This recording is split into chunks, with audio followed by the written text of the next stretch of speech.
This is a nation built on immigrants. They have their own particular views as well. And there's a ton of other industries that need help, that need to be bailed out. So let him address these things. Trust me, if we've been down for so long, we can hold off for 4 years while we rely more so on our mayors, on our governors, on our activists, on our other leaders. And then once he gets reelected, then it's like, okay, now you have an obligation to us. We have supported you for your first term. We have reelected you for your second term. Now, please talk to us. Help us. Do something for us. And I think that if we don't look at it that way, then we're just going to basically get another Caucasian person in there that's not going to care about us at all. At all. And is that what we really want? I would have to say no. I would think that, I would speak for a people versus just, people of color say he should be helping us more, whatever the case is. I hope that he does. I don't know what his administration will do within the next 4 years if they are reelected, but I would hope that he would. I would put my money more so on him than I would on a Romney for 4 years. I think that we have to strategically look at this. We have to and be cognizant of what are we choosing? Because he didn't address the primary black issues within the first 4 years, we crucify him, get him out there, and then get somebody that ain't even going to look at us? Come on now. I think we got to be smarter than that. I want to piggyback off of that. I got to disagree. I think that Cornel West and Tavis Smiley are very brave men. And I agree with them. Okay. And I agree with their position in terms of Obama. I voted for Obama. I like Obama. And I think he deserves another term. However, I don't think that we should say, because you're a black president, you should go out and take care of these problems, and we'll wait in line. That's been our historic presence since this country was founded. We wait in line, we'll do this. Then I can go a whole way down the history of it, from founding this country down to today. And so, as how we were told to wait in line. Now, what Cornel was saying is, I agree. You look at when Obama came into office, the stock market was 6.7. We were very much in a close stage of depression. Now the stock market is trading at 13 to 14,000. Bankers on Wall Street are having a field day, laughing all the way to the bank. The whole notion of the trickle-down theory is not trickling down anymore, it's staying at the top. You see, and that's a fact. You look at the stock market today, look at the Dow Jones Industrial Average, look at the NASDAQ, and you'll find out they're making more money than the world's ever seen. And Cornel and Tavis, and I agree. They say if you are doing all of that, we're not asking you to become the black president, but goddamn, give us something. Yeah. Has he not done that? Well, if you look at who has benefited from this, and I'm not trying to criticize Obama. I tell you, I'm an ally of Obama. I support Obama. I'm going to vote, but I got to tell the brothers the truth. When you got an unemployment rate at 6.7 with a market, you walk in and you see a depression, and you're 6.7. Now you're trading at 13 to 14 to darn near 15,000. That means somebody's making money.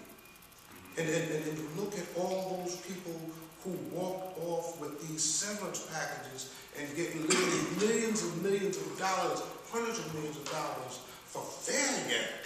Look at these financial districts that collapsed. Nobody went to jail.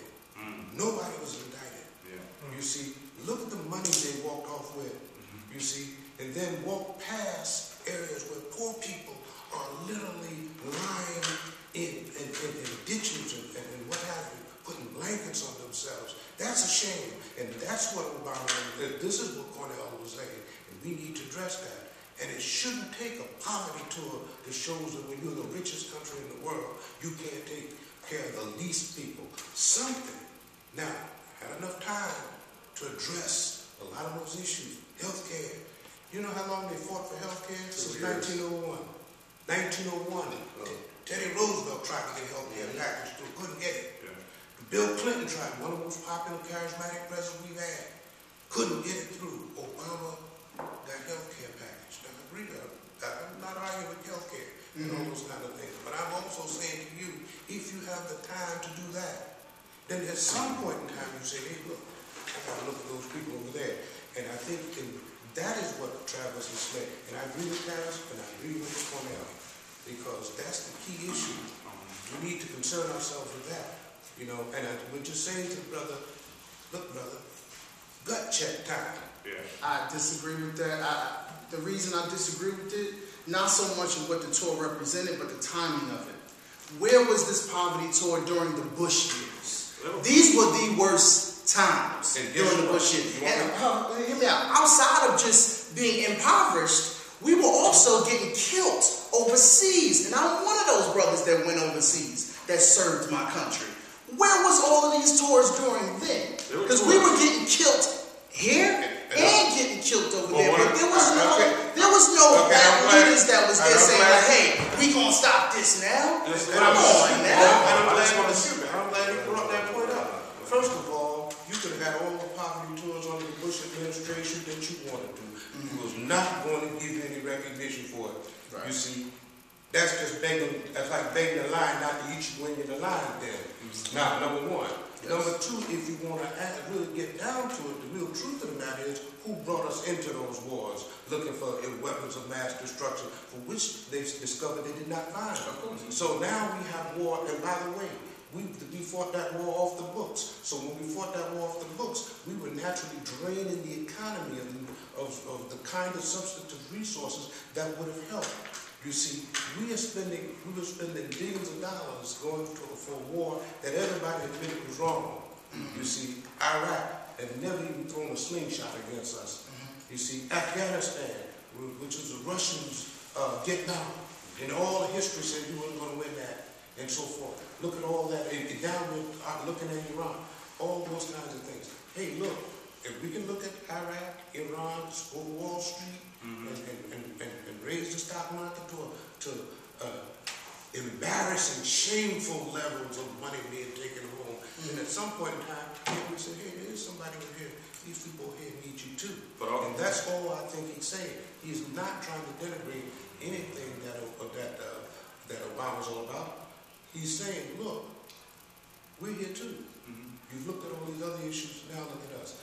And Cornell, Calvin Smiley, and the rest of them could have gone and said to George Bush, we're here. And you know, George Bush would have said, yeah, you are here, now stay over there. Because he wasn't about the business of doing anything. So any poverty tour that they announced was not going to have friendly audience in the White House. Well, here's the problem. I mean, making Mr. Obama a one-term president is not going to get you the time nor the opportunity to get those issues, whether it's the black community, whether it's the Hispanic community, whether it's whomever. At the end of the day, Mr. Obama is going to have to stay centered if he wants to win another term, just like he did the first term. You know, he can't just be the president for black folks. No, nobody's suggesting he's the president of black, and neither am I. I'm suggesting that at some point in time, where do you say, okay, you know, we're here too. If he gets a second term, no, you have an opportunity to do so. That's not necessarily set in stone. Too, that he'll change his style necessarily. I mean, he has people of different nationalities or ethnicities working for him. So he's not. This is not just a black administration. He's a black man running a country. I think that what's important is when people think of things not trickling down, they don't think of things possibly trickling up. When you have mass unemployment, that then breeds crime. That then helps unemployment for different groups be higher. So I think that when you're attacking the economy as the number one issue, it does to some degree lift all boats. So, you know, if we had 6% unemployment or 4% unemployment, that would be a whole different scenario, not just for white people, but for black people as well. And that is why, and the comparisons are being made, whether we like it or not. I mean, there was a white president who actually, Bill Clinton, who people have called the first black president. For those reasons, because if you look at many of the statistics, like I said, teen pregnancy, et cetera, college graduation rates, they were much higher in a better economy. So that's why when you think of the jobs, it's the economy, stupid. You've got to think, well, if I want to help black people, I've got to make sure that everybody is working to the best degree I can. And in terms of the Tavis Smiley and Dr. Cornell tour, you know, they, for all intents and purposes, get paid to be disruptive. And let's not discount that for what it is as well. But they actually have a stage now that's a little different because there is a black president and there is a higher likelihood that such a tour will work when, you know, you're not in the 2002 era and, you know, you've got everyone's considered a potential terrorist or what have you. It's a whole different time period. I also would like to go back to what some people say in terms of the Bush years. Look at unemployment during the Bush years. It wasn't until things fell apart that things fell apart. So if you look from 2002, 2003 onward to about 2007, stock market was roaring. And keep in mind that a lot of us, whether we like it or not, are indirectly invested in the stock market. 80% of Americans in some way own stocks, whether it's your pension, whether it's your 401k, that stuff isn't going in a mattress somewhere. So we all benefit from a higher stock market. It's a wealth effect.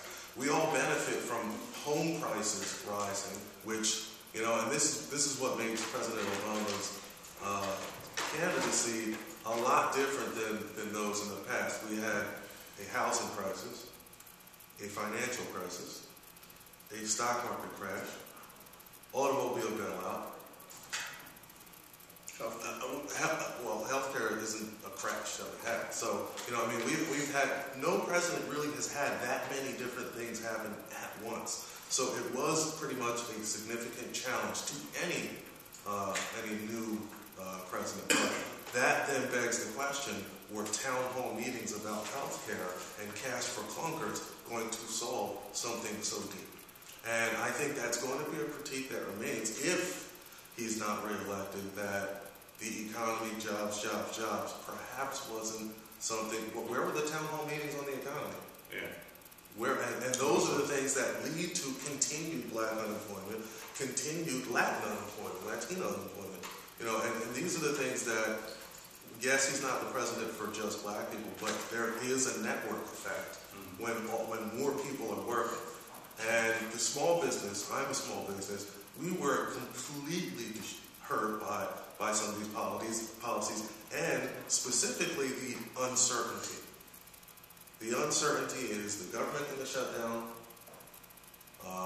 Right now, are they going to pass this or that tax cut? I mean, for almost 2 summers in a row, we've had to worry about the possibility of the government shutting down, and you can't invest in that environment. Whether we like it or not, we've got people who've got billions of dollars. And let's say you and I want to have a semiconductor factory. We're going to spend billions of dollars before that first semiconductor even gets into a cell phone. You're not going to make that investment when you don't know what the tax code is going to be, when you don't know if the government's going to even be around. And so I think that these are things where if we actually are going to be critical, we can't just decide whether we're critical based on color. And to aid this president, we have to be real and real to each other and say, this is a black, if we ever want another one, or if we even want this one to win again, we should, it's okay to be critical like Dr. Cornell West and Tavis Smiley, because they're thinking about things down the road. Yes, it's been done. We have a black president now. What's going to happen? Will he be the Carter that people look to and say, that was a failed presidency? And there'll be what's called an Obama effect, where you're going to be a CEO of Warner Brothers or what have you, and say, no, we don't need that over there. We know what happens when you guys take over. And so we've all got to be realistic, and we have a duty, actually, to be critical. And think of that after that historical effect, it won't happen twice. The next black president or what have you is already going to have to be compared to Obama. And I think we also should be very, very